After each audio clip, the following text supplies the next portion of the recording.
Okay, तो आज हम लोगों को देखना है असाइनमेंट्स के डाउट होंगे असाइनमेंट नंबर 3 और असाइनमेंट नंबर 4 के। आई होप आप सभी लोगों ने असाइनमेंट्स को सफिशिएंट टाइम दे दिया होगा, सभी लोगों ने इसको ट्राई कर लिया होगा।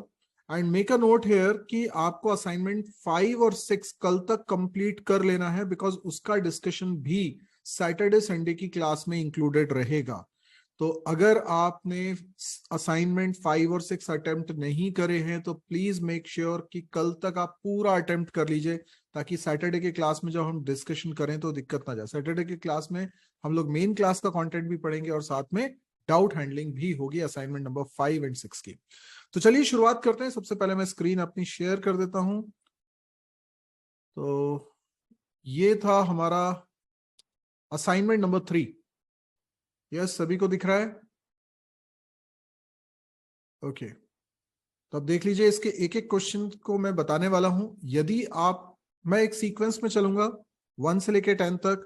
आपको किसी सवाल में डाउट है, आप चैट विंडो पे लिख सकते हैं असाइनमेंट नंबर 3 के सवाल पहले सवाल में किसी को कोई डाउट है? देखो बहुत सिंपल है। Write a program to calculate size of character constant. ठीक है, कैरेक्टर कांस्टेंट का साइज कैसे निकालोगे? तो आपको क्या करना है, सिंपली कोई कैरेक्टर कांस्टेंट लिखना है। तो आप लिख सकते हो साइज ऑफ, और कोई भी कैरेक्टर कांस्टेंट लिख लिया जैसे कि ए, और इसका जो साइज है किसी वेरिएबल में रख लो, वेरिएबल को डिक्लेयर कर लो और प्रिंट करा लो इसका साइज। तो %d और x की वैल्यू, बस ये है आपका प्रोग्राम। ठीक है, ऊपर जो आप इंट मेन वगैरह लिखते हो वो सब लिख लोगे, बाकी ये है आपका program. Is there any doubt? पहले सवाल में किसी को डाउट है तो चैट विंडो पे लिखिए। ओके ग्रेट, तो अब हम चलते हैं सेकंड क्वेश्चन पे। पहले सवाल में किसी को कोई डाउट नहीं, सिंपल था। व्हाट, अब यहां पे write a program to calculate size of a real constant. देखो बहुत सिंपल सवाल है ये मैंने आपको जो ऑपरेटर्स पढ़ाए थे, यूनरी ऑपरेटर, उसमें साइज ऑफ ऑपरेटर पढ़ाया था। आप ध्यान रखिए मैं कब कांस्टेंट बोल रहा हूं, कब वेरिएबल बोल रहा हूं। यहां पे बोला है रियल कांस्टेंट, तो इस तरह का सवाल कैसे करेंगे? सेम ही तरीका होगा, हम लोग लिखेंगे इंट x, कोई वेरिएबल बनाया, x में साइज ऑफ, और कोई रियल कांस्टेंट लिख दीजिए। रियल कांस्टेंट मतलब ऐसा नंबर जिसमें पॉइंट लगा हो, जैसे 5.5 कुछ भी लिख दो आप। अब ये रियल कांस्टेंट है, इसका साइज आपको पता चलेगा। बेसिकली ये सब चीजें मैंने क्लास में पढ़ाई हुई हैं, प्रैक्टिकली करके बताई हुई हैं। ये सवाल देने के पीछे मकसद ये था कि ये रूल अगर आपसे मिस हो गया है क्लास में, तो कम से कम आप इसको एक बार ट्राई करोगे और आउटपुट देखोगे तो आपको पता चलेगा कि इस जगह पर आउटपुट 1 नहीं आ रहा है, 4 आ रहा है, इस जगह पर आउटपुट 4 नहीं आ रहा है, 8 आ रहा है। तो जब ये आउटपुट आता है तो ये कॉन्सेप्ट याद हो जाता है आपको। तो हो सकता है आपने मेन क्लास में इस चीज को मिस किया हो, या पढ़ा भी है तो ध्यान में नहीं हो, पर इन सवालों को अगर आपने किया तो डेफिनेटली ये याद हो गया होगा। समझ में आया? रियल कांस्टेंट यानी वो नंबर जो पॉइंट जिनमें लगा होता है। तो अगर किसी की पहली क्लास है तो मैं आप लोगों को रिकमेंड करूंगा कि असाइनमेंट की आज की डाउट क्लास आप अटेंड ना करें, अगर आज आपकी पहली क्लास है। क्यों? क्योंकि ये जो सवालों के मैं सोल्यूशन बता रहा हूं, पहले ये आपको अटेम्प्ट करने चाहिए, और इस क्लास की रिकॉर्डिंग अपलोडेड रहेगी। तो आप इसको बाद में देखिएगा जब आपने असाइनमेंट्स को ट्राई कर लिया हो। मैंने बता दिया असाइनमेंट 3 और 4 जो आपको पिछले वीक दिए थे, ये उनके सोल्यूशन की क्लास है। तो जिन लोगों की पहली क्लास है, अभी अभी शुरू किया है, जिन्होंने असाइनमेंट 3 और 4 को अटेम्प्ट नहीं किया है, इट्स बेटर कि आप क्लास को अभी लीव कर दीजिए। असाइनमेंट्स अपलोडेड हैं, आप उनको पहले ट्राई करिए, फिर आज के सेशन की रिकॉर्डिंग आप देख लीजिएगा। बाकी हमारी नेक्स्ट क्लास सैटरडे को रहेगी, उसको सभी को अटेंड करना है, जो बिल्कुल नया है उसको भी। और प्लीज मेक श्योर कि आपने प्रीवियस क्लासेस के सारे वीडियोस देख लिए हों। ऋतिक, आपको मैंने अभी बता दिया बेटा, आप असाइनमेंट 3 और 4 तो मैं अभी करा रहा हूँ ना, फिर क्यों पूछ रहे हो 4 का कब होगा? अभी मैंने आपको शुरुआत में बताया कि असाइनमेंट 5 और 6 कब होने वाला है, सैटरडे संडे में होने वाला है, उसको कंप्लीट करो, है ना? ठीक है।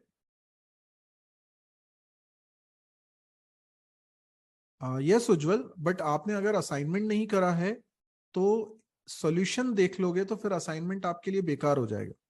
ठीक है, समझ रहे हो मेरी बात उज्जवल? अगर असाइनमेंट आपने अटेम्प्ट नहीं करे हैं तो उनका सॉल्यूशन देखने से आपको नुकसान हो रहा है, प्लीज अंडरस्टैंड। बाकी आपकी मर्जी। तीसरा वाला सवाल देखिए। तीसरा सवाल क्या है? Write a program with one char type variable. क्या इतना पोर्शन समझ में आया सभी को? क्या बोल रहे हैं? एक प्रोग्राम बनाना है जिसमें वन कैर टाइप वेरिएबल होगा। ठीक है, जैसे मैं लिख के बताता हूं आपको, यहां पर लिख के बताता हूं कि देखिए, यहां पर मैंने एक कैर टाइप का वेरिएबल बनाया, नाम रख लिया x, और इसके अंदर हम एक कैरेक्टर कांस्टेंट रखने वाले हैं। देखो अभी इतना ही लिखा है थर्ड वाले क्वेश्चन में कि write a program with one char type variable, वो हमने बना लिया है। Assign A in the variable, अब इसमें ये बोला गया कि इस वेरिएबल में ए असाइन करो, तो आप ये ए असाइन यहीं पर कर सकते हो, नेक्स्ट लाइन में करना है तो नेक्स्ट लाइन में कर दो। अच्छा, इसके आगे क्या बोला है? Now change the value, now change the value of the variable from A to B using increment operator. मुझे बता सकते हो क्या करना है? यस, सिंपल है। हमें मालूम है एक्स के अंदर ए रखा है, जिसका एक्चुअल में मतलब क्या है? एक्स के अंदर एक्चुअल में क्या रखा होगा? कैपिटल ए रखा है, इसका मतलब एक्चुअल में 65 रखा होगा, which is ASCII code of character A. जिन लोगों ने लेट ज्वाइन किया है, अगर उन्होंने आस्की कोड वाली क्लास अटेंड नहीं करी है तो प्रीवियस क्लास के वीडियो जरूर देखिएगा, उसमें इसका डिस्कशन डिटेल में किया हुआ है। तो आप जानते हो कि ए जब स्टोर कर रहे हो कैर वेरिएबल में तो एक्चुअल में 65 स्टोर हो रहा है। तो अगर मैंने एक्स में इंक्रीमेंट ऑपरेटर लगाया तो 65 से बढ़कर वैल्यू 66 हो जाने वाली है। और जब मैं उसको प्रिंट कराऊं तो कैरेक्टर प्रिंट कराना है तो %c लिखना होगा, और एक्स वेरिएबल की वैल्यू प्रिंट करा देते हैं। अब देखो मैं इसको कंपाइल कर रहा हूं एंड देन रन कर रहा हूं। आप देखिए कैरेक्टर प्रिंट हो रहा है बी, जो कि ये प्रूव कर रहा है कि एक्स में अब वैल्यू आ चुकी है बी। आई थिंक सभी को समझ में आ गया है। विकास गुप्ता, इस पर डिस्कशन हो चुका है बेटा, मैंने मेन के रिटर्न टाइप के बारे में बात बताई थी। ठीक है, रूल बता दिया था मैंने आपको। ओके, अब देखिए फोर्थ वाले में क्या है? Write a program to print unit digit of a given number. अब पहले तो सवाल को समझिए कि सवाल में करना क्या है। यूनिट डिजिट मतलब, यूनिट डिजिट का क्या मतलब है? लास्ट डिजिट ना, राइट मोस्ट डिजिट। जैसे जैसे मान लीजिए कोई नंबर है, एक नंबर सपोज कर लीजिए मेरे पास एक वेरिएबल एक्स है, उसके अंदर नंबर है 4128। तो इसमें यूनिट डिजिट कौन सा है? ये जो लास्ट वाला होता है इसको बोलते हैं यूनिट डिजिट। ठीक है, समझ में आ गया सभी को यूनिट डिजिट कैसे बोलते हैं? किसी भी नंबर में जो लास्ट वाली डिजिट होती है उसको यूनिट डिजिट बोलते हैं। अब क्या बोल रहे हैं? ऐसा प्रोग्राम बनाओ जिसमें यूनिट डिजिट प्रिंट हो गिवन नंबर का। तो यूजर से एक नंबर एंटर कराना है और उसके बाद हमें यूनिट डिजिट प्रिंट कराना है। ठीक है, तो इसको हम बनाते हैं। तो जैसे मान लो यहां पर मुझे एक वेरिएबल बनाना पड़ेगा पहले। देखो ऑब्वियस सी बात है, यूजर से एक नंबर एंटर कराना है तो पहले एक वेरिएबल बनाना पड़ेगा। इतना तो अब मेरे ख्याल से समझ में आने लगा होगा आप लोगों को, भले ही कितने भी बिगनर हो आप। उसके बाद आप यूजर को मैसेज देते हो, प्रिंटफ एंटर अ नंबर। जो भी नंबर यूजर एंटर करेगा स्कैनफ की मदद से, स्कैनफ की मदद से वो हमारे वेरिएबल में आएगा। एड्रेस ऑफ लगाना नहीं भूलना है। अच्छा, एक्स में वो नंबर आ चुका है। जैसे एग्जांपल के लिए मैंने लिया है 4128, मान लो यूजर ने 4128 एंटर किया है। तो अब मुझे बताओ कि कैसे निकालेंगे हम यूनिट डिजिट? सीधे प्रिंट करा दें यूनिट डिजिट? ऐसे लिख दूं मैं, यूनिट डिजिट इज %d, और यहां क्या लिखना पड़ेगा, x मॉड्यूलस 10। देखो ऑपरेटर्स के बेसिस पे ये एक्सरसाइज है, ये असाइनमेंट आपको ऑपरेटर्स की प्रैक्टिस कराने के लिए दिया है। ये क्लास में जब मैंने ऑपरेटर पढ़ाया था तब मैंने आपको बताया था कि मॉड्यूलस 10 करने से क्या होता है, डिवाइड 10 करने से क्या होता है।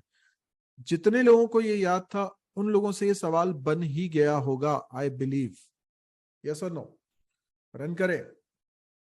ये देखिए, ये मैंने रन किया, एंटर नंबर। तो हमने क्या सोचा है नंबर, हमने सोचा है 4128। तो एंटर करता हूं 4128। आप देखिए यूनिट डिजिट आ रही है 8, विच इज वेरी करेक्ट। ठीक, समझ में आ गया सभी को? आउटपुट यूजर से नहीं लिया बेटा, इनपुट यूजर से नहीं लिया, तो आप खुद असाइन करो वैल्यू, है ना? ओके। हाँ शुभम, क्या डाउट है आप लिख दीजिए, चैट विंडो पे लिख दीजिए आप डाउट अपना। शुभम, अगला सवाल।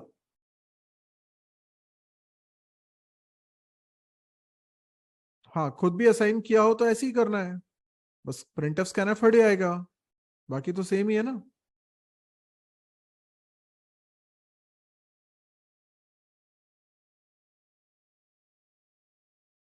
हम्म।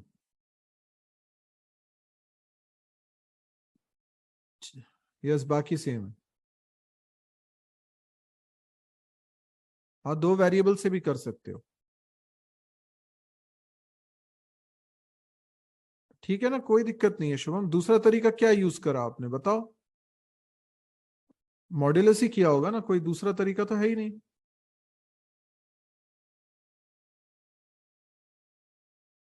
दो शुभम है क्या? हम्म, 2 अलग अलग शुभम है बेटा, 3 है शायद। हम्म। एनीवेज, यहां पर क्या करना है हमें, एक नंबर यूजर से लेंगे, नंबर प्रिंट कराना है विदाउट लास्ट डिजिट। ये भी तो कराया था मैंने। यस, कराया था ना।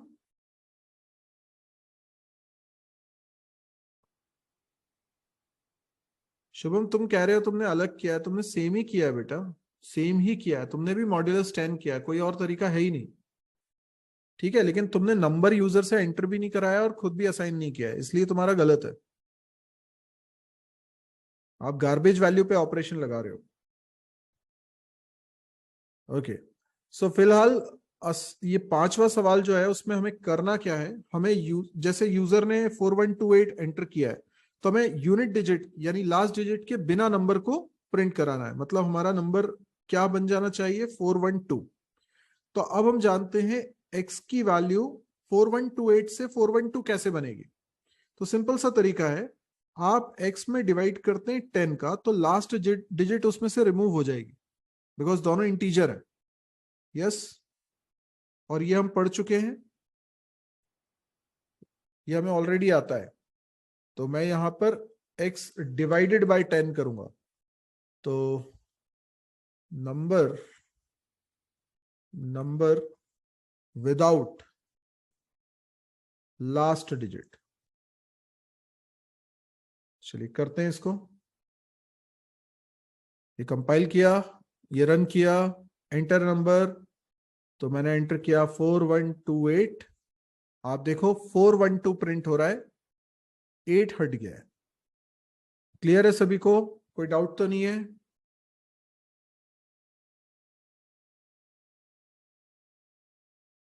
तस्लीम, अब ये सवाल पूछने की जरूरत ही नहीं है बेटा, आप खुद असाइन करो या यूजर से वैल्यू लो, प्रोग्राम तो सेम ही बनेगा। सिर्फ प्रिंटफ स्कैनफ की जगह आपको खुद असाइन करना है ना? ठीक है, अगला सवाल क्या है, ये तो मैंने 6th वाला क्लास में करा दिया था।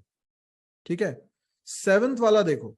7th वाला क्या है, write a program to swap two int variables without using third variable.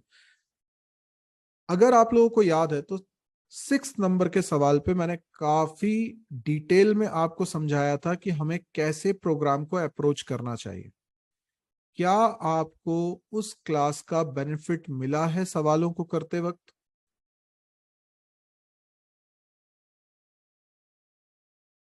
यानी आपने उस चीज को बहुत सीरियसली सुना, समझा और उसको अप्लाई करने की कोशिश करी है?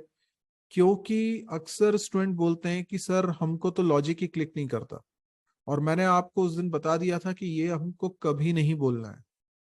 लॉजिक क्लिक नहीं करता है ये वो लोग बोलते हैं जिनको तरीका नहीं पता है। आप लोगों को पता है कैसे सोचते हैं, ठीक है? सिक्स शुभम, सिक्स्थ वाला ऑलरेडी डिस्कस हो चुका है क्लास में, बहुत डिटेल में डिस्कस हुआ था। आप पहले प्रीवियस वीडियोस देखिए फिर डाउट पूछिए। मेरे ख्याल से आपने देखा ही नहीं है वीडियो।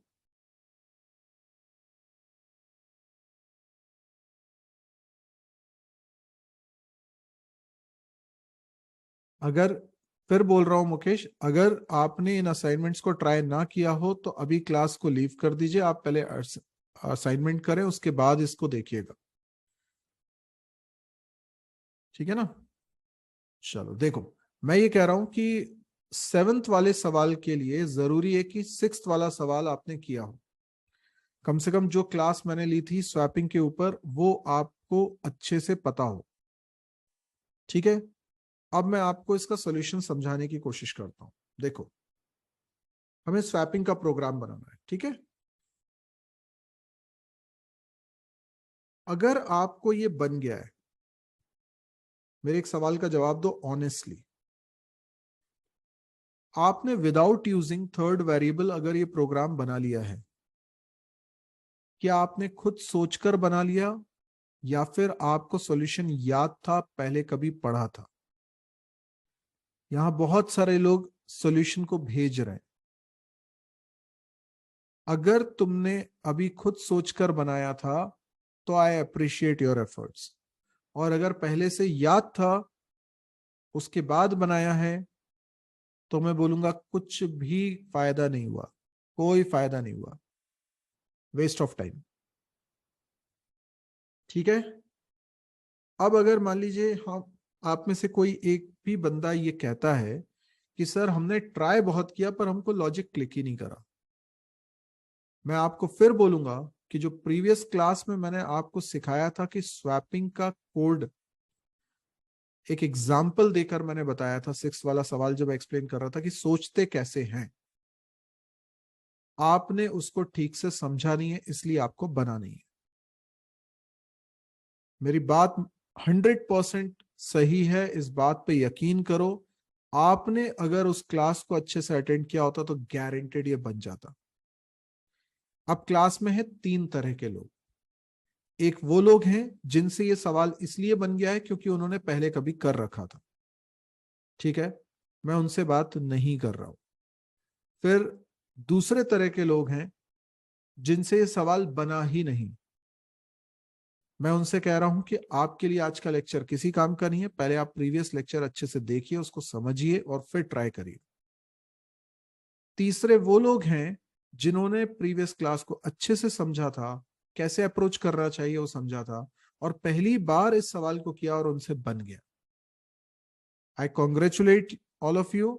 और आपको भी अपने ऊपर भरोसा हुआ होगा कि उस तरीके पर अगर चलेंगे तो हर मुश्किल से मुश्किल सवाल आप सॉल्व कर लेंगे, और ये भरोसा आपके अंदर आना बहुत जरूरी है। कई लोग इस बात की इंपॉर्टेंस को नहीं समझते।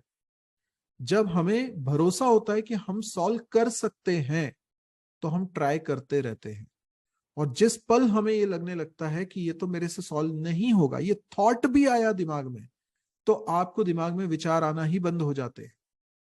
तो क्या जरूरी है? जरूरी यह है कि आपके अंदर इतना कॉन्फिडेंस हो, इतना भरोसा हो खुद पे कि ये आपसे सॉल्व हो जाएगा। समय लग रहा है कोई बात नहीं, लेकिन ये सॉल्व मैं कर लूंगा। ये भरोसा कब आएगा? लेकिन ये भरोसा तभी आएगा जब आपका पास्ट एक्सपीरियंस ऐसा होगा। यानी पास्ट में आपने कई सारे सवाल जो बहुत मुश्किल होंगे उनमें काफी समय लगाया होगा और वो आपसे सॉल्व हो गए होंगे, क्योंकि आपने गिव अप नहीं किया, क्योंकि आपने खुद पे भरोसा किया। तो जब हर बार ये घटना दोहराई जाती है कि आपसे सवाल बन नहीं रहा था लेकिन खुद पे भरोसा करके उसमें लगे रहे तो वो बन गया। तो ये जो भरोसा दिन ब दिन और गहराता जाता है और ये कॉन्फिडेंस के कारण हमसे मुश्किल सवाल सॉल्व होने लग जाते हैं। ये बहुत साइकोलॉजिकल बात है, प्लीज अंडरस्टैंड दिस। कई लोग इस बात की अहमियत को नहीं समझते और कुतर्क करने लगते हैं। ठीक है, मैं आपको बोल रहा हूं ब्लाइंडली इस बात को फॉलो करना। तो अगर आप में से कोई भी ये बोल रहा है कि आपने खूब ट्राई किया लेकिन आपसे नहीं बना, मैं गारंटेड बोल रहा हूं आपको मेरी बातें पूरी तरीके से समझ में नहीं आई। अगर समझ में आई होती तो बन जाता। देखो मैं करके बता रहा हूं। जैसे हमने सपोज किया कि हमने दो वेरिएबल्स बना लिए हैं ए और बी, और हमसे बोला जा रहा है, ध्यान से सुनेंगे सभी लोग, हमसे बोला जा रहा है कि यूजर ने इसमें कोई दो नंबर एंटर कर दिए, सपोज करो 10 और 20। अभी मेन बात यह है कि मुझे इसकी स्वैपिंग करनी है। मतलब यह है कि 10 चला जाना चाहिए बी में और 20 चला जाना चाहिए ए में। मैं वो डिस्कशन नहीं दोहराऊंगा जो प्रीवियस क्लास में मैं स्वैपिंग के 6 वाले क्वेश्चन को कराते वक्त बता चुका हूं। मैं उसकी बात दोबारा नहीं कर रहा हूं। लेकिन अब हमें बिना तीसरे वेरिएबल को यूज किए इसको स्वैप करना है। ये इसमें चला जाए, ये इसमें चला जाए। आपको बहुत अच्छी तरीके से याद होना चाहिए कि 6 वाले सवाल में हमने जो तरीका अपनाया था उसमें हमें तीसरे वेरिएबल की जरूरत पड़ रही थी, और 10 जब हम इसमें रख रहे थे, ठीक है, तो उसके पीछे वजह यह थी कि अगर बी की वैल्यू ए में रख दी जाएगी और ए में 20 हो जाएगा तो 10 कहां जाएगा। इसी बात की जरूरत के लिए हमने सी वेरिएबल बनाया था और 10 को पहले उसमें सुरक्षित कर लिया था।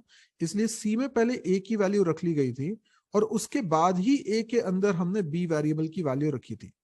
तो ये हमने ऐसा इसलिए किया था, और उसके बाद फिर बी के अंदर सी की वैल्यू रख रहे थे। यही किया था हमने 6 वाले सवाल में। अब जब हमसे बोला जा रहा है सी वेरिएबल नहीं बनाएंगे, तो ये हमारे लिए को बड़ा चैलेंजिंग लगेगा कि अरे ये कैसे होगा। लेकिन ये मैंने ऑपरेटर्स सिखाने के लिए आपको सवाल दिया है। ऑपरेटर्स की जादूगरी को समझो। चलो मैं एक चीज तुमसे पूछता हूं, जरा ध्यान से मेरे सवाल का जवाब देना। दो वैल्यूज को स्टोर करने के लिए मुझे कितने वेरिएबल्स की जरूरत पड़ेगी? सिंपल सिंपल सवाल है, बहुत सिंपल है। दो वेरिएबल की जरूरत पड़ेगी, किसी को कोई शंका नहीं है। मुझे बताइए, अगर मुझे 3 वैल्यूज को स्टोर करना है तो मुझे कितने वेरिएबल्स की जरूरत पड़ेगी? बिल्कुल ठीक बात है, मुझे 3 वेरिएबल्स की जरूरत पड़ेगी। लेकिन अगर मैं तुमसे यह कहूं कि ये जो 3 वैल्यू, ध्यान सुनो, ये जो 3 वैल्यू है इसमें से 2 नंबर हैं और तीसरा नंबर कोई फॉर्मूला लगा के उन दोनों नंबर की मदद से प्रोड्यूस होता है। क्या बोला मैंने? 2 नंबर हैं और तीसरा नंबर इन दोनों पे कोई ऑपरेशन परफॉर्म करते हैं तो जनरेट होता है। अब ये 3 नंबर है, ठीक है, तो मुझे इन तीनों को स्टोर करना है। तो क्या मुझे एग्जैक्टली 3 वेरिएबल की जरूरत है? अगर मैं 2 वेरिएबल में इन वैल्यूज को रख दूं, ठीक है, और ये तीसरी वैल्यू मैंने कहीं स्टोर नहीं करी है, लेकिन मुझे मालूम है क्या ऑपरेशन परफॉर्म करके ये रिजल्ट आ रहा है, तो मैं इन 2 वैल्यू के सहारे तीसरी वैल्यू तो कभी भी निकाल लूंगा ना। ये बात समझ में आई?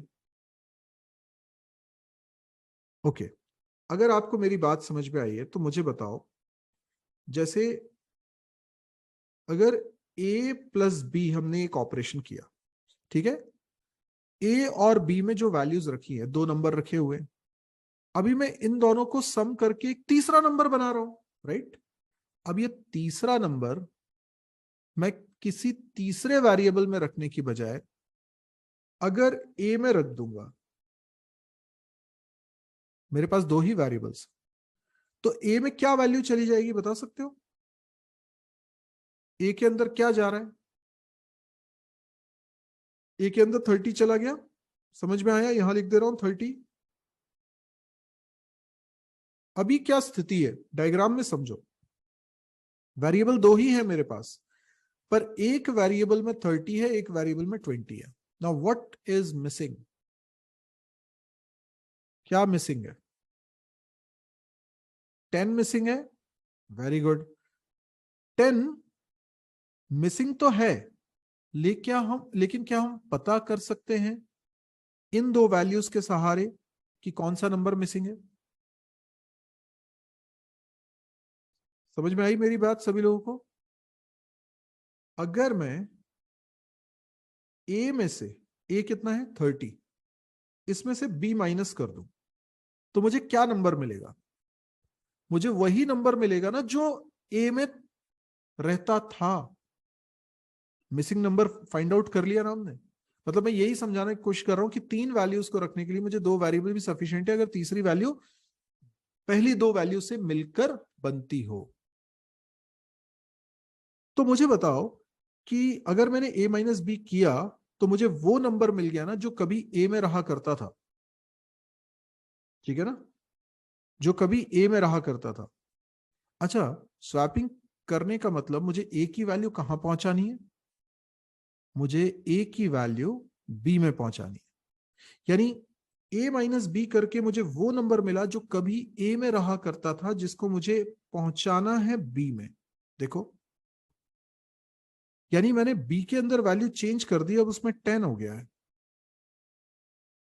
तो अभी की स्थिति क्या है? डायग्राम नहीं बनाओगे ना तो चीजें समझ में नहीं आएंगे। डायग्राम बनाओगे तो तुम्हें रियलाइज होगा कि इस स्टेप के चलने के बाद स्थिति यह है कि ए में 30 है और बी में 10 है।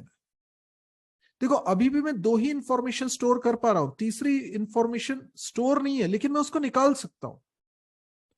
तीसरी इंफॉर्मेशन जो मिसिंग है उसको निकालने का तरीका क्या होगा? अगेन ए माइनस बी करना। देखो, ए में कितना है 30 है, बी में कितना है 10 है, तो 30 माइनस 10 हो रहा है, ये रिजल्ट 20 देगा। 20 जो कभी रहता था किसमें? बी में, और अब उसे पहुंचाना है किसमें? ए में। तो ए की वैल्यू 30 की जगह अब हो जाएगी 20। Making sense? लॉजिक समझ में आया? ठीक है। अब देखो, अगर तुमसे ये सवाल नहीं भी बना, मेरी बात ध्यान सुनना, तुमसे अगर ये एक ऐसी बात तुम्हें समझ में आएगी जो आगे तक काम आने वाली है, ध्यान सुनना।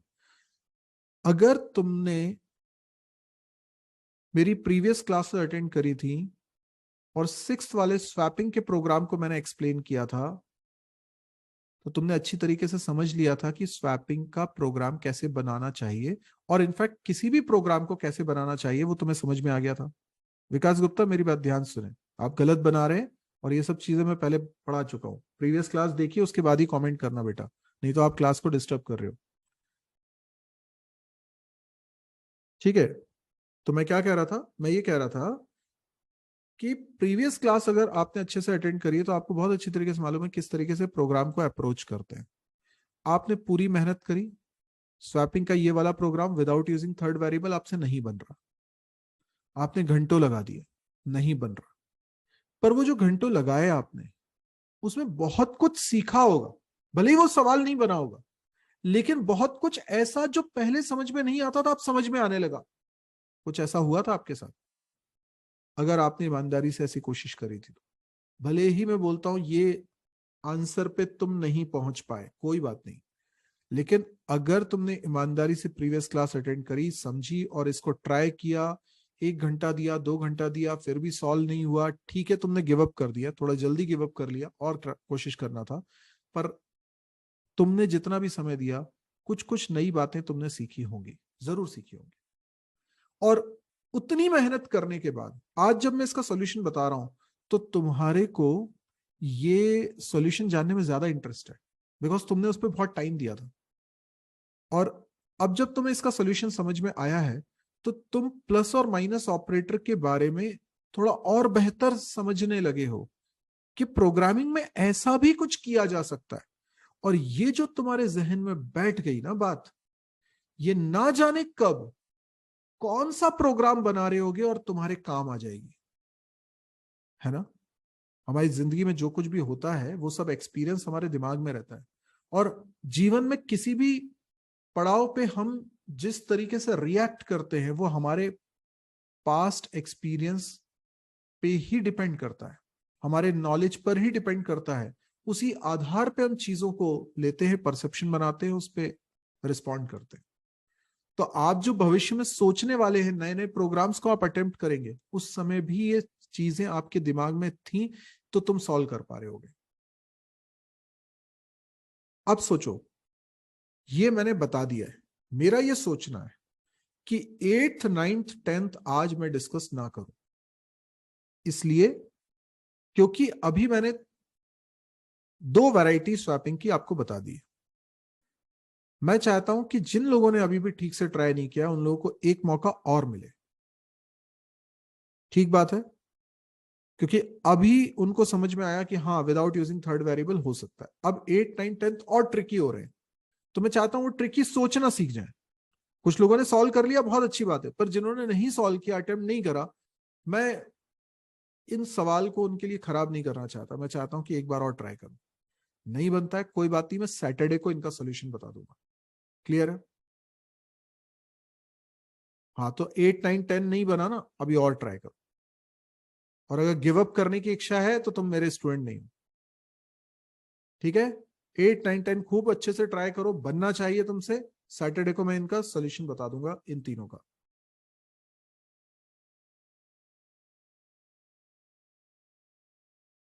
ठीक है, ठीक है। चलो, तो थर्ड असाइनमेंट हम करते हैं बंद। अब मैं फोर्थ असाइनमेंट के बारे में बात करता हूं। फोर्थ असाइनमेंट,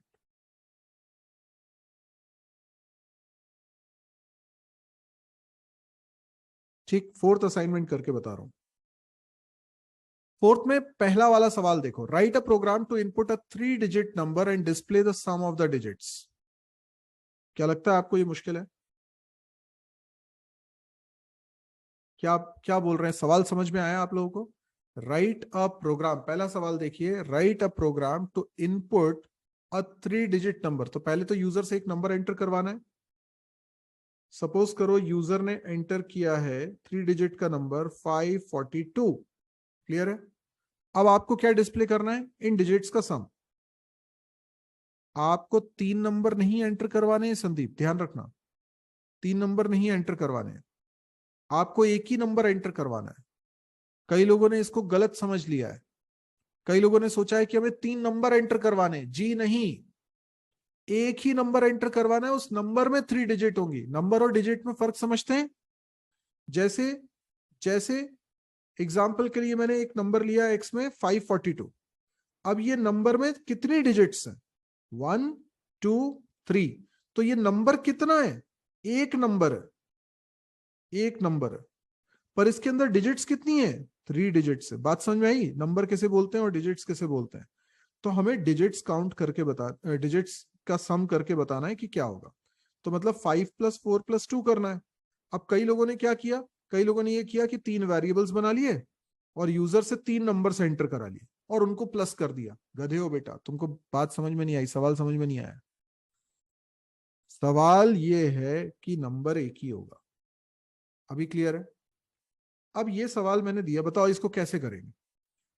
डिजिट्स का सम करना है मुझे इन तीनों का, 3 डिजिट का ही नंबर है, 3 डिजिट का ही नंबर है। तो इसमें से मुझे एक एक डिजिट को अलग अलग करना पड़ेगा ना। समझ रहे हो मेरी बात? अरे तुम्हें प्लस करना है ना, तो तीनों नंबर, तीनों डिजिट्स को प्लस करने के लिए कैसे, ये 2 कैसे मिलेगा मुझे बता सकते हो? 2 कैसे मिलेगा?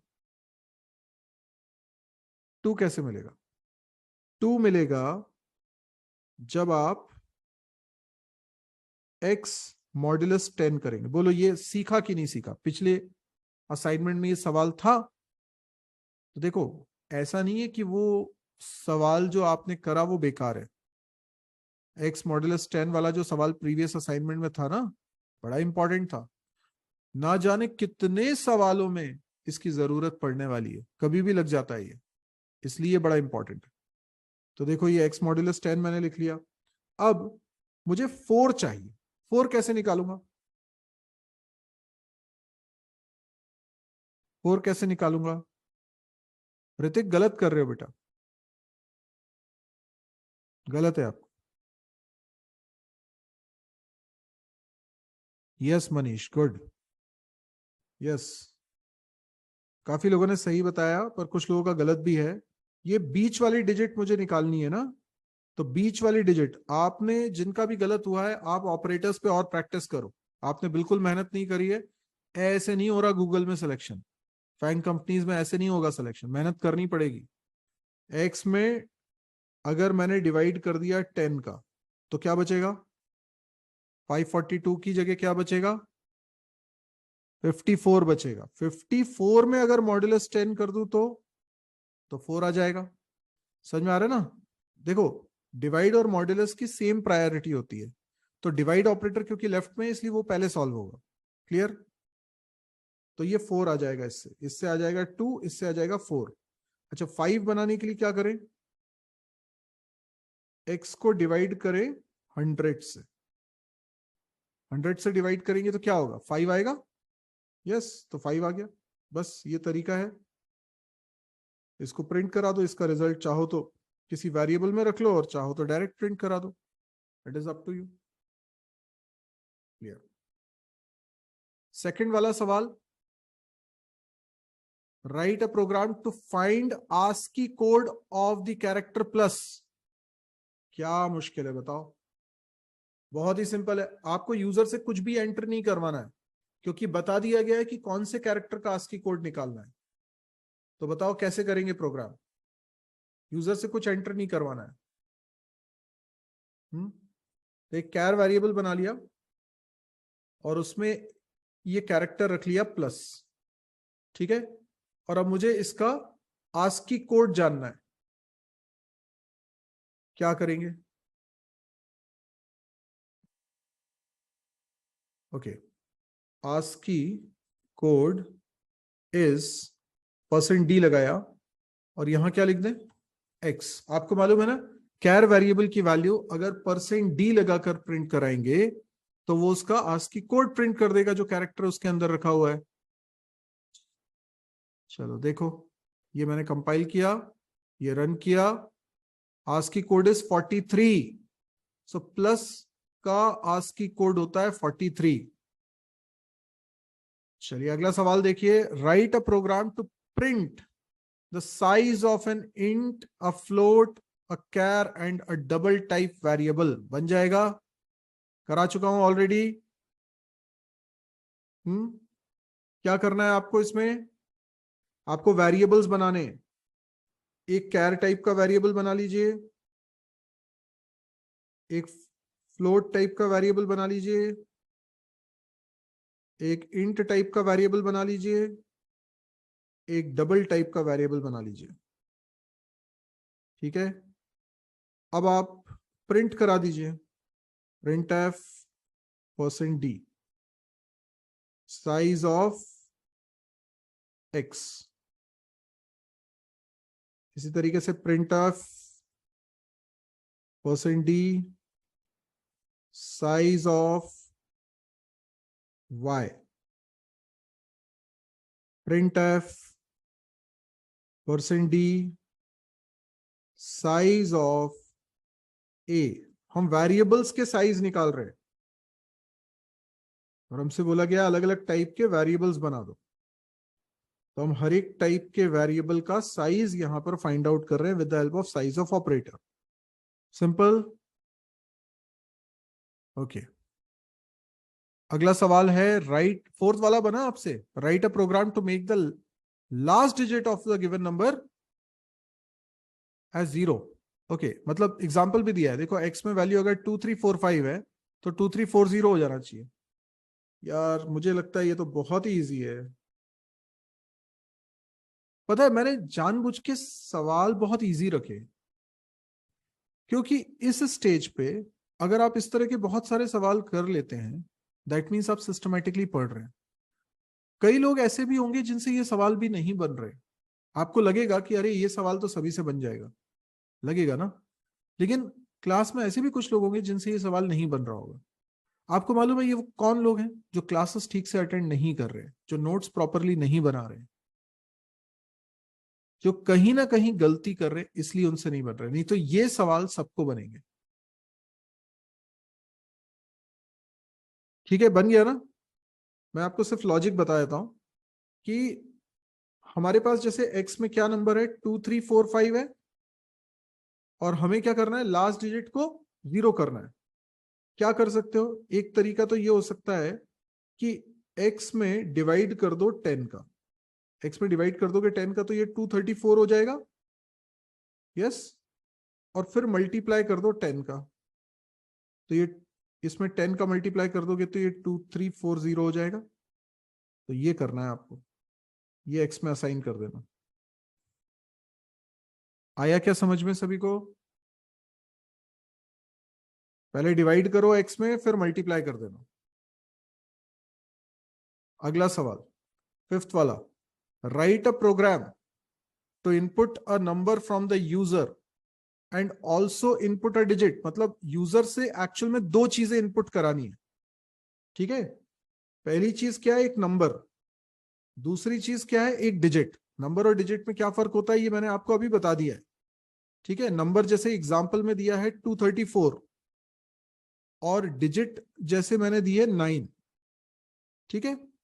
तो अब हमको क्या करना है, अपेंड। अपेंड मतलब क्या होता है, लास्ट में जोड़ना, एडिशन नहीं बोल रहा हूं, लास्ट में कंकैटिनेट कर देना। तो append a digit in the number and print the resulting number, ठीक है। तो जैसे जैसे नंबर है 234 और डिजिट है 9, तो मैं चाहता हूं कि आप 2349 बना सके। तो क्या किया, इस नंबर में आपने ये डिजिट अपेंड कर दिया। अपेंड समझ गए अब क्या होता है, अपेंड, लास्ट में उस चीज को जोड़ देना। तो कैसे हो सकता है ये, कैसे करेंगे, ये 234 में मल्टीप्लाई करेंगे 10 का और प्लस करेंगे 9। यानी अगर इसको x बोलते हो, ठीक है, और इसको कोई वेरिएबल a बोलते हो, तो ये x multiply by 10 plus a होगा। क्या ये समझ में आया? सभी से बन गया था ये, इजी है ना सवाल। मैं सिर्फ ऑपरेटर की प्रैक्टिस करा रहा हूं, घुमा फिरा के वही चीजें हैं कि भाई ऑपरेटर कैसे यूज करना है। Okay, what next is, assume the price of $1 is Indian rupees 84.23। अब आपको ऐसा प्रोग्राम बनाना है कि आप take the amount in rupees, है ना, मतलब इंडियन रुपीज में यूजर एंटर करेगा, आपको उसे कन्वर्ट करना है यूएस डॉलर में। आपको एक रिलेशनशिप दे दिया है, ठीक है। रिलेशनशिप क्या है, रिलेशनशिप क्या है, $1 इज इक्वल टू कितना, INR 84.23, 84.23, ठीक है, 84.23 ये आपको दिया हुआ है, ये रिलेशन दिया हुआ है। और अब आपसे बोल रहे हैं कि यूजर से आप रुपीज एंटर करवाओ और उसको डॉलर में कितना होगा ये बताना है आपको, ठीक है, रुपीज एंटर करवाना है। तो आप पहले ये देखो, 1 रुपी की क्या कीमत है, what is the price for 1 rupee, 1 INR, 1 रुपए की क्या कीमत है भाई, डॉलर में क्या होगा ये जो, हाँ क्या होगा, 1/84.23। क्या ये समझ में आ रहा है?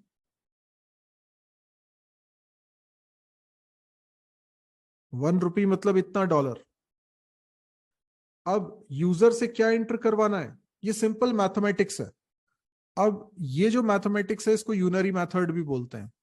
ये जो मैथमेटिक्स है ये बहुत बेसिक है, मतलब 10th क्लास तक के बच्चों को ये आता ही है। अगर आपको नहीं आता है, मैथ्स यहाँ पे कमजोर है, तो ये बेसिक मैथ्स है, आपको इसको समझना ही पड़ेगा। ये कहीं पर भी लग सकता है मैथ्स। तो आपको ये रिलेशन समझ में आ गया कि $1 बराबर इतने रुपए होते हैं, तो 1 रुपए बराबर कितने डॉलर होंगे, सिंपल है। अच्छा, अब यूजर से हमने एंटर करवाया रुपीज में अमाउंट, तो यूजर ने x रुपीज एंटर कर दिए, क्लियर है। तो हमें बताना है डॉलर में कितना होगा। तो हमें सिंपली ये करना है कि x को मल्टीप्लाई करना है 1/84.23 0.23 से, मतलब x को डिवाइड कर दिया आपने, बेसिकली x को डिवाइड कर दिया है 84.23 से। समझ में आया क्या? ठीक है ना? हो जाएगा? करके बताऊं क्या? फ्लोट में लेना पड़ेगा आपको, फ्लोट में वेरिएबल्स ले लीजिए आप। ठीक है, तो print F enter amount in INR, Indian rupees में एंटर करो। Scan F %f address of x, तो यूजर ने बता दिए कितने रुपए हैं। अब आप क्या कर रहे हो, आप इसको डॉलर में कन्वर्ट कर रहे हो। मान लो मैं एक अलग से वेरिएबल ले लेता हूं डी, ठीक है, US डॉलर में कितना होता है ये पता करने के लिए। तो मैंने लिखा x डिवाइडेड बाय, क्योंकि ये फ्लोट टाइप के इसलिए कोई प्रॉब्लम नहीं है ना, दोनों इंटीजर तो है नहीं, और 84.23 जो भी रिजल्ट आएगा वो हम यहां प्रिंट कराएंगे। USD, और यहाँ पे %f लगाना मत भूलिएगा। %f में मैं 0.2 लगा देता हूं, मैं पहले भी बता चुका हूं इसके बारे में, और यहाँ d की वैल्यू प्रिंट करा देता हूं। ठीक, ये मैंने कंपाइल किया एंड देन मैं रन कर रहा हूं। इंडियन रुपीज में मैंने कहा कि मेरे पास 55,000 रुपीज हैं, 55,000 रुपीज है। ठीक है, तो उसने बता दिया US डॉलर के हिसाब से ये 652.97 होते हैं। क्लियर है? इंट इसलिए नहीं होगा, रुपीज यूजर से एंटर करवा रहे हो। आप इंटीजर भी ले सकते हो, कोई प्रॉब्लम नहीं है ना। इंडियन रुपीज को आप इंटीजर में भी, इंट में भी ले सकते हो, वो आपकी चॉइस है, पर ठीक है पॉइंट में भी ले लो तो ज्यादा बेटर है।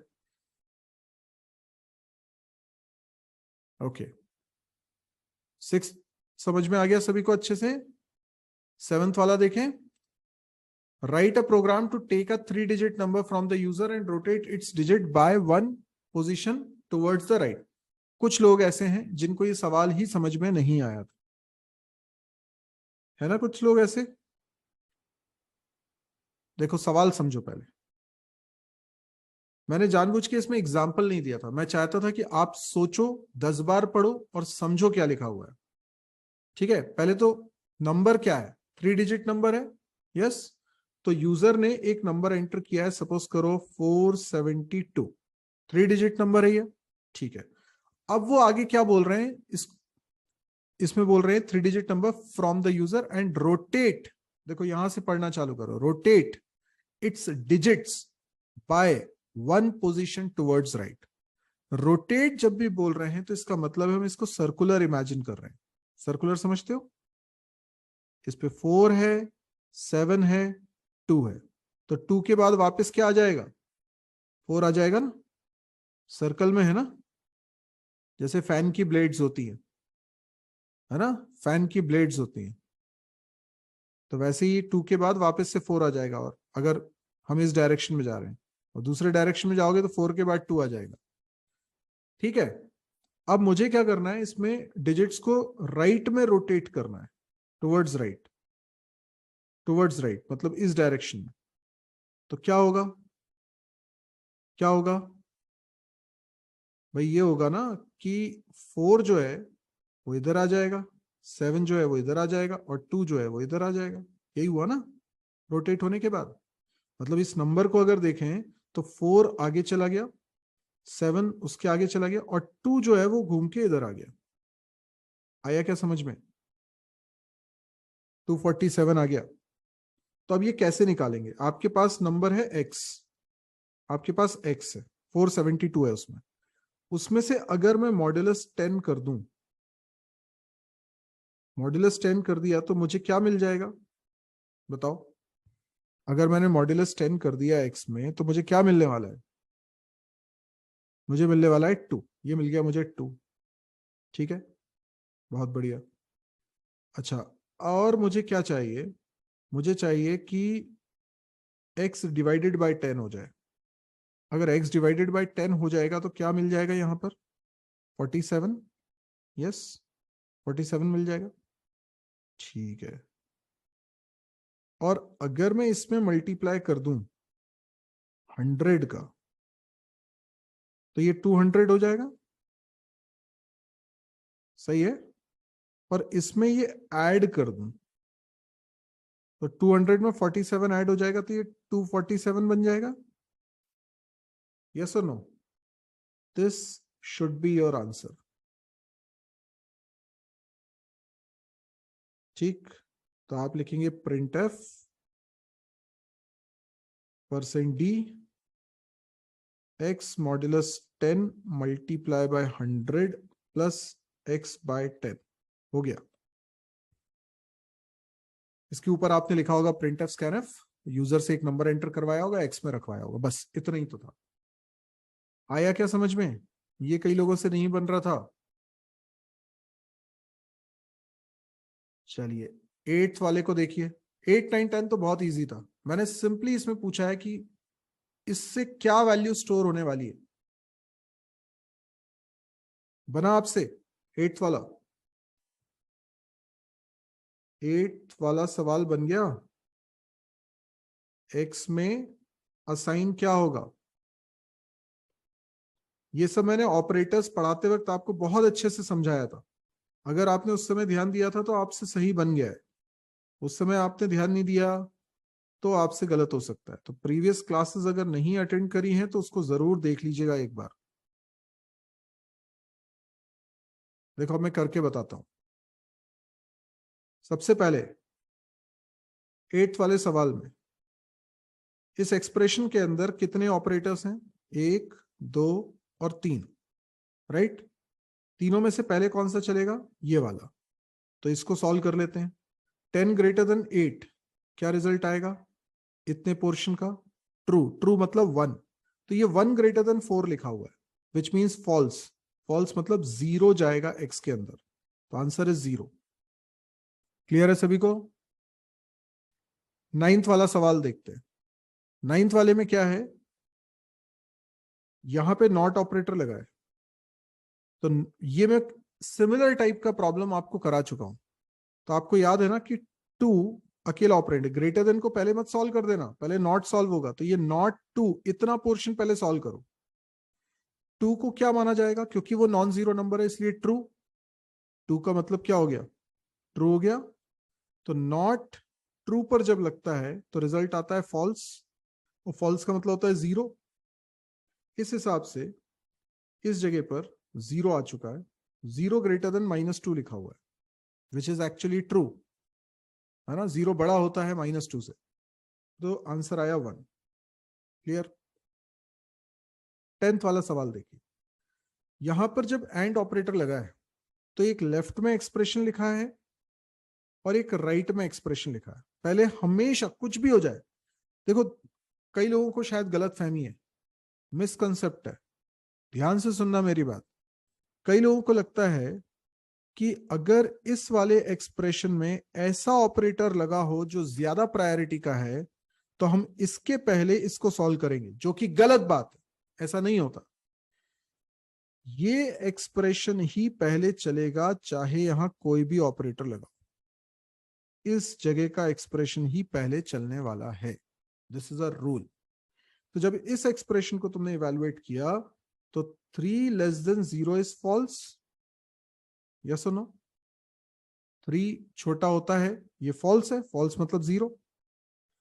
तो एंड के केस में अगर पहला वाला फॉल्स है तो दूसरे वाले को चेक ही नहीं करते, सीधे रिजल्ट फॉल्स आता है और 0 0 इज द आंसर। क्लियर हुआ? ठीक है,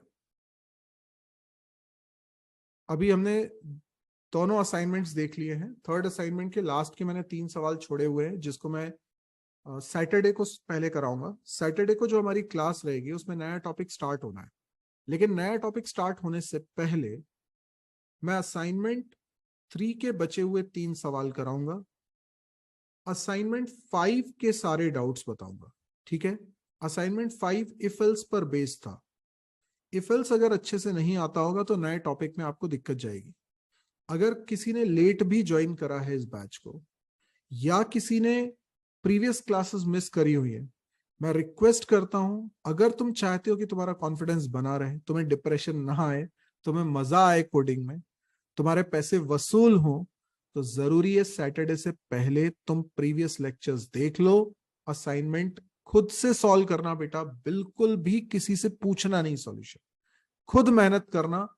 तुम मेहनत करोगे तो तुम बनोगे, और अगर तुम मेहनत नहीं करोगे तो तुम नहीं सीख पाओगे। पूरी जर्नी हमारी, इतना समय, पैसा, मेहनत सब बेकार हो जाएगी। इसलिए चीजों को प्रॉपरली फॉलो करना। पूरे देश में जितने भी लोग C++ के कोर्सेस पढ़ाते हैं, A to Z, कोई भी कोचिंग इंस्टीट्यूट, कोई भी कॉलेज, कोई भी ऑनलाइन प्लेटफॉर्म, मैं तुम्हें गारंटी से कह रहा हूं, सोचना कैसे है इस पर कोई कोर्स नहीं प्रोवाइड कर रहा है अब, लेकिन ये कोर्स में है। ये अकेला इकलौता ऐसा कोर्स है जिसमें सोचना सिखाया जा रहा है, which is more valuable then a programming language. और अगर तुम इस बात की वैल्यू करते हो तो तुम्हें ये बात समझ में आएगी कि जो मार्केट में 50,000 1 लाख के भी कोर्सेज हैं, उनमें भी लॉजिक बिल्डिंग नहीं होती है। इसमें अगर वो चीज मिल रही है तो इसकी वैल्यू करना, इसका फायदा उठाना। मतलब वैल्यू करने का क्या मतलब है? सिर्फ ये नहीं कि हरी सर आपने बहुत अच्छा किया, नहीं नहीं नहीं नहीं। वैल्यू करने का मतलब है तुम इससे सीख जाना। ऐसे मौके बार बार नहीं मिलते, मौका मिला है तो अपनी जिंदगी बना लो। ठीक है, 7th वाला मैं बता चुका हूं बेटा। देखो रिकॉर्डिंग रहेगी, अगर कुछ छूट गया ना आपसे तो ये रिकॉर्डिंग है, आप उसको रिपीट में भी देख सकते हो, कोई प्रॉब्लम नहीं है। ठीक, ये था, ये वाला था। ठीक, ऋतिक आप पहले प्रीवियस क्लास के सारे वीडियोस देखो बेटा, है ना।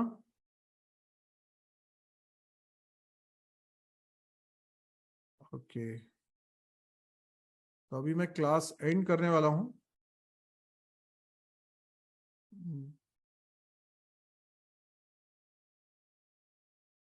ओके, ऋतिक मैंने अनम्यूट किया है आपको, बोलिए क्या पूछना चाह रहे हैं, जल्दी से पूछिएगा।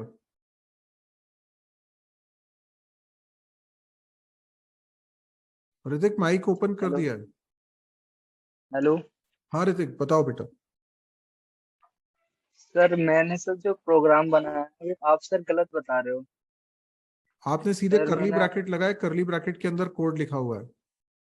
सर वो मैंने लूप वाइल लूप लगाया था सर। वाइल नहीं, मेरे पास जो मैसेज आया उसमें वाइल कहीं नहीं लिखा था। पहली बात, दूसरी बात ये है, लूप से इस सवाल को करना ही नहीं है वो सर मेरे माइंड में बेटा। लॉजिक आया लूप आपने से। अगर ज्यादा पढ़ रखा है तो आप ये समझो कि सभी ने नहीं पढ़ा है, मैं इस बैच के हिसाब से चलूंगा। आप अगर आगे की चीजों को अभी इन्वॉल्व करोगे तो it is disturbing in the class, because maximum बच्चों ने नहीं पढ़ा है बेटा, समझो बात को। Yes sir. आपको आती होगी वो चीजें, लेकिन अभी क्लास में नहीं हुई है ना, तो अपन उसको इन्वॉल्व नहीं करेंगे। ठीक है, ओके सर। सर मैं इसलिए सोच रहा था सर आपने गलत बताया था। मैंने गलत इसलिए बोला था क्योंकि वहां लूप नहीं लिखा था, वहां सीधे करली ब्रैकेट था। क्लियर? Okay sir. ओके, ठीक है, मैं क्लास को एंड कर रहा हूँ। नेक्स्ट क्लास मिलते हैं हम सैटरडे को, सेम टाइम पे। Good night, thank you.